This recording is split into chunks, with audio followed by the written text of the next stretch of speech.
25 juin 1859, 25 juin 2021. Voilà 162 ans que Monseigneur Melchior Marion de Bréziac a donné sa vie pour l'œuvre de l'évangélisation en Afrique. Il a donné sa vie pour la mission, il a donné sa vie pour Jésus. Une vie, un exemple qui a été reconnu par l'Église universelle le 10 octobre 2019 comme pleine de vertus héroïques à travers un processus de canonisation engagé par ses dignes fils, les SMA, faisant ainsi de ce grand serviteur de la mission un vénérable. L'alors serviteur de Dieu est maintenant depuis plus d'1 an vénérable Monseigneur Melchior Marion de Bréziac. Comment sommes-nous arrivés à ce niveau de reconnaissance? Comment se passe le processus de béatification et de canonisation? Qu'est-ce qui reste à faire pour arriver à sa béatification et sa canonisation?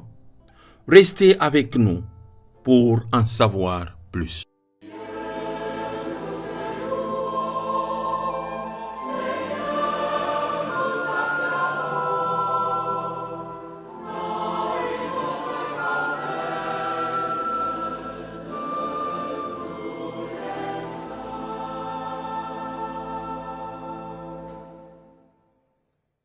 Je commence par dire comment d'habitude se passe un processus de canonisation, béatification et canonisation. Il faut avant tout une fama sanctitatis, c'est-à-dire que celui qui est prédestiné à être béatifié et canonisé, il a une certaine renommée de saint. S'il y a ça, on peut commencer un procès, un vrai procès, au niveau diocésain pour ramasser, pour recueillir tous les livres, tous les écrits, toute la correspondance, tout ce qu'il a produit dans sa vie en tant qu'écriture, en tant que correspondance. Et aussi tous les témoignages qui puissent nous aider à reconnaître sa sainteté. Fait ce premier pas, il faut soumettre tout à des censeurs théologiens. Ceux-là, ils vont donner un premier jugement si c'est possible de continuer la cause. Si c'est possible, il y aura un vrai procès dans lequel on appelle tous les témoins possibles, imaginables, à témoigner sur la sainteté du candidat.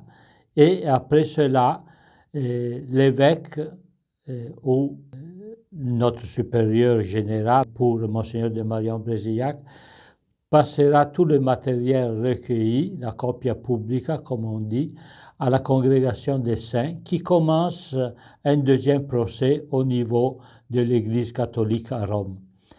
Cela, il faut le présenter à travers la positio, et nous avons ici la positio que le père Bruno a écrit pour la congrégation des saints. Donc vous voyez que c'est une œuvre bien puissante, bien gérée.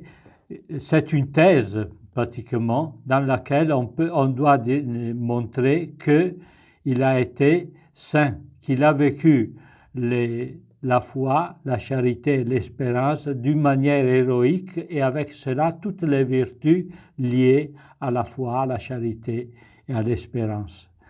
Il faut mettre un extrait des témoignages et surtout mettre en clair toute sa vie avec des documents. Ça ne suffit pas à raconter sa vie, il faut la documenter. Et cela n'est pas si facile comme on croit, parce que certains documents, ils sont passés de bouche en bouche, mais on n'a rien d'écrit. Donc, il faut une vie documentée, une vie qui soit vraiment capable de montrer que le saint a vécu une vie héroïque, une vie chrétienne héroïque. Si la position est acceptée par les théologiens et par la commission des évêques chargée de cela, on a la reconnaissance, la première reconnaissance qui est, comme on dit, quand le saint devient vénérable, le pape reconnaît qu'il n'y a rien de mal dans sa vie, dans ses écrits, et donc tout a été bien fait, il a bien vécu, tout a été bien fait, donc on reconnaît, c'est un premier passage où on reconnaît, comme on a fait pour Monseigneur de Marion-Brézillac, on reconnaît qu'il est vénérable. À ce moment-là, il faut un miracle pour reconnaître qu'il est bienheureux. On demande à Dieu un témoignage à travers le miracle que vraiment Monseigneur de Marion-Brézillac ou un autre saint, il est au paradis, il est avec lui, il peut intercéder pour nous. Si le miracle se passe, il devient bienheureux. Et après cela, on demande un deuxième miracle pour la canonisation. Toujours le signe de Dieu, la présence et le signe de Dieu dans la vie, dans l'intercession des saints, pour qu'il soit montré au monde entier comme un saint à imiter, à vivre avec, pour être sûr qu'en le suivant, lui, on suit Jésus-Christ. Voilà, la différence entre la béatification et la canonisation, peut-être vous ne la connaissez pas. La béatification, c'est une reconnaissance au niveau diocésain et la canonisation, c'est une reconnaissance de la sainteté au niveau universel. D'où est venue l'idée de commencer la course de canonisation? Et d'où est venue l'idée et quand est-ce que ça a commencé? Alors, il n'y a pas exactement une date précise parce que ça a été un processus qui a duré longtemps. Et j'ajoute que moi, je ne suis pas le premier postulateur. Le premier a été le Père Bonfils, Monseigneur Bonfils. Puis lui, il a laissé parce qu'il il était devenu évêque en France. C'est le Père Bernard Favier qui a continué. Puis il y a eu un temps vide. Alors, du moment que moi j'étais en Côte d'Ivoire à Ebimpe, après, bon, je devais rentrer pour des raisons de santé. Alors, après, on m'a dit, voilà, il y a une place spéciale pour toi à Rome pour faire ce travail. Donc, alors moi, depuis 1998, j'ai fait une première partie, j'étais postulateur pour la cause au diocèse de Rome, et moi j'étais encore à Gênes. Et puis, à l'année 2000, quand il s'agissait de porter tout cela à la congrégation, j'ai commencé à résider à Rome selon les lois. De temps en temps, dans les années avant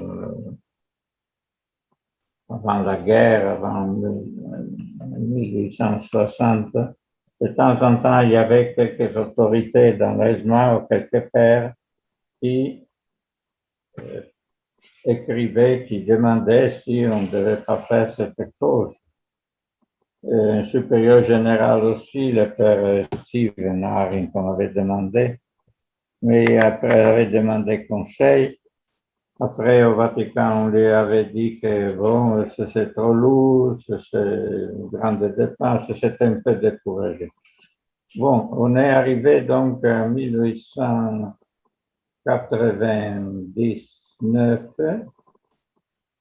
89, où en certain moment, l'Assemblée générale a donné son accord pour qu'on fasse une consultation des confrères, pour savoir s'ils étaient d'accord sur l'introduction d'une cause, de la cause de notre fondateur. La consultation a eu lieu, la majorité était favorable. Ce qui n'était pas favorable n'était pas parce qu'ils ne considéraient pas Brézillac un saint, mais parce qu'ils disaient que bon, c'est trop cher, ça demande beaucoup de temps, on a d'autres choses plus importantes à penser, à faire. Alors, il faut préciser cela. Alors, à partir de cette consultation, on a mis en place la procédure. On a demandé à l'évêque de Freetown, là où Monseigneur de Marion-Brézillac est mort, de pouvoir introduire la cause ici à Rome, parce que pour nous, de la Société des missions africaines, c'était plus facile à suivre et à fournir tous les dossiers.